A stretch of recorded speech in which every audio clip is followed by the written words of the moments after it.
Hello there, everybody, and welcome to the entertainment headquarters, and welcome to another review.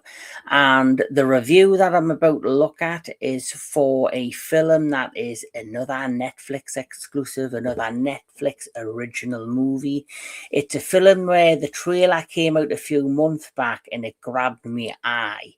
And I didn't have time to actually do a trailer reaction for the channel, but I did catch the trailer and I thought, when this comes out, I'm going to check it out. And it's pretty much a film that it was everything I expected it to be. And the film I'm talking about, of course, is War Machine, which is, it's a wartime science fiction action film. That basically everything that you expect for this kind of film. It's definitely like a tribute and an homage to late 80s, early 90s action films where the plot is very simple. You get told what's going on straight away. You're introduced to the characters and they basically have to go along and try and fight the way out of the scenario that they've been put in. So let's get cracking and talk a little bit about it. So War Machine is a 2026 science fiction action film directed, co-produced and co-written by Patrick Hughes. It stars Alan Ritchson, Dennis Quaid, Stephen James, Jay Cody, S.A. Morales, and Kanan Longdale and Daniel Webber. So this film very much, like I say, it's a tribute to me to late 80s, early 90s action films.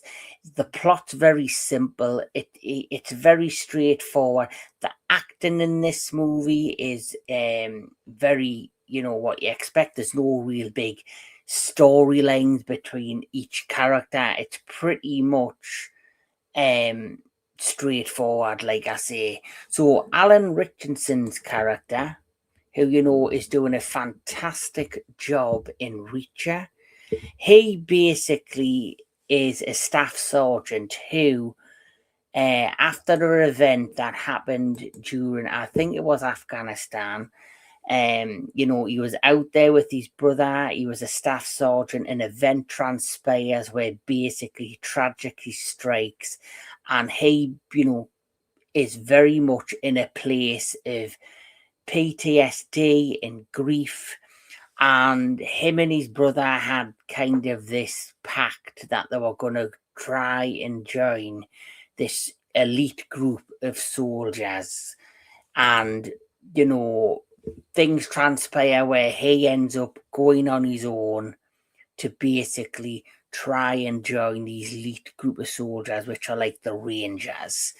And outside of the beginning of this plot, which was very high impact action, set the bar very high for what was to come next. Each of the characters you were slowly introduced after that are all the other trainee Rangers who don't get any names at all. They are all numbered. So Alan Ritchson's character, he is 81, then you have 15, you have 44, you have 109, and you have a bunch of others. And they all basically are doing their training, and after, getting through different stages of the training exercises, they then get put on this kind of out there in the Colorado mountains, this final, I guess, test and final, if you pass this test, which is out on the range, you then will become a ranger and guns are blazing from that point on. And as they all basically head out there on this, this mission, this final test, something arrives with a bang and is released and awoken. And when it does, that's where the fun begins. And as you can imagine, and as it is being said, it basically is a walking war machine that is crash landed in the Colorado mountains from a meteorite in outer space. And it's there with one purpose only, and that seems to be simply anything it targets to destroy and wipe out. And it becomes a fight for survival between Alan Ritchson, who is like the leader of this group of other trainees, against this war machine. And, that's your plot. That is basically all that matters and all that is basically given to you. There's no real, character building among the other characters. There's no other backstory given to any of the other characters. So there's no, for me personally, any real emotional attachment to them. Right at the beginning, with the tragic events that happened with Alan Ritchson's character, I did have a lot of sympathy for him. But as the plot progresses just with him, he basically is there just to be this one-man army. He's there to just work with the team to try and beat this alien war machine that's now crashed on the planet. And slowly, as the film progresses, for each scene, you get some really great, high octane action between the different soldiers, the trainees, and Alec Richardson's character. And, that's about it. There's no more depth to the film than what you see on screen. It's a great movie if you just want to switch your brain off and watch a film for an hour and 45 minutes and just see Alan Ritchson take on a giant alien robot. And, that is what this film works with and works on. And there's some really great action sequences. There's some great montages at the beginning of the training. You do get to meet Dennis Quaid's character once, and he basically is just a cameo. He's basically the head of, the army and the training facility, and he has high doubts on Alan Ritchson's character, 81, because of the events that have transpired. And he's, given him this opportunity to lead this team during this exercise before all hell breaks loose. And, when hell does break loose, like I say, this robot is fantastic. The effects on the robot are fantastic as well for a Netflix streaming movie budget. It does very much feel like they have paid attention to, the effects to make sure this robot comes across as this giant, cold, heartless, machine of steel with all these weapons at its disposal to wipe out anything that stands in its way, and it doesn't hesitate to do so. And each team member who comes across it all have, all have to take the impact of what this thing is bringing to you. And what it brings is total chaos, total destruction, every single place it goes. And it's very cold, it's very menacing, it feels like a tribute to RoboCop. I think it was Ed 49 or that giant robot from the RoboCop film. It feels very much like an updated, kind of technologically advanced version of that robot from RoboCop. So it definitely feels, like I say, a tribute, this movie, to 90s and 80s action flicks. The performances in this movie, outside of the high octane, really destructive action, is very simplified. There's no real emotion, there's no real attachment to any of the characters. Even with Alan Ritchson, the elements where they try to showcase him struggling with his, PTSD and his grief, There were times that I felt like he did a great job at it, but then there were other times it was just quickly blink and you miss it, and then it was right back to the action. So you don't really get an opportunity to build or grow with him and his character. And everything happens very fast, very quick, that you blink and you miss it, basically. And it feels like, obviously, because it's a film that isn't a very long film, that they had to try and squeeze everything into it to to make it the high, action sci-fi film that it is. And it very much also feels that this film was made to deliberately set up a much stronger sequel, because it is fast paced, because everything does happen dead fast, because everything is blink and you miss it. Um, it's very much a film that it feels as if some of it, is pushed forward so fast to get to the end of the movie. They set up a much bigger film and a much bigger sequel, because there's events that happen at the end of this movie that really, it feels like this is just the beginning of the first chapter of a much stronger story. And you never know, if this film does well, maybe we will get a direct sequel to it, which I would like to see, potentially a sequel, because it did leave me curious of where this is going to go, or how it's going to go in a sequel. Like I say, there's nothing much more to say other than you go into this, you know the kind of film it is, you switch your brain off, you're just taking the action, you're taking the explosions, you're taking, the bloodshed, and you enjoy it. And trust me, there is some decent action in this, and some decent bloodshed that happens throughout the course of this film. Now, going back to our star, Alan Ritchson. Now, I like Alan Ritchson in Reacher, but I feel as if he is an actor that is basically limited in his skill set, because, I've seen him, in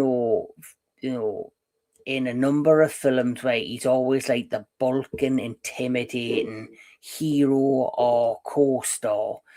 He was in a film recently with Henry Cavill for Amazon Prime, which was set during, I think, World War II, where they had to hijack a German warboat. I cannot particularly remember the movie's name, but I remember him in that, and he was enjoyable in that. But still, I felt as if his range and what he's able to bring to screen was limited. And I do remember a few years ago that when Smallville came about, the CW show for Warner Brothers, he starred in that show as Arthur Curry, Aquaman. And they were generally going to spin that off, the episodes he was in, because of its high ratings, to a Aquaman television show.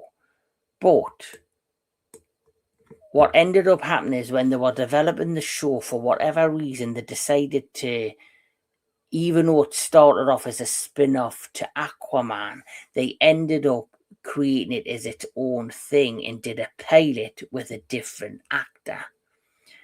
And it makes me wonder if one of the reasons why that they chose not to carry it forward as a spin-off to Smallville with Alan Ritchson is because they didn't feel confident enough he could continue to carry a full show on his own.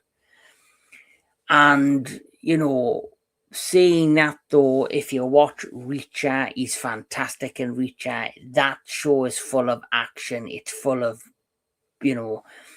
amazing fight sequences. He's just brilliant in that show. And that's the kind of roles and shows he is perfect for. But I do think it's very limiting on what he's able to do. But I still enjoy him for his performances. I know he has tried his hat at comedy, but I think action is where his bed lays.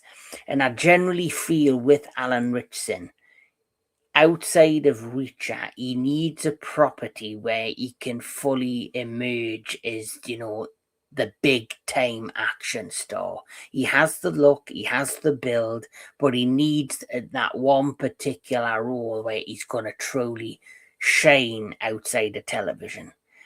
And Reacher's doing great for him. And, going into War Machine, when I seen the trailer, I was hoping this was going to be that role.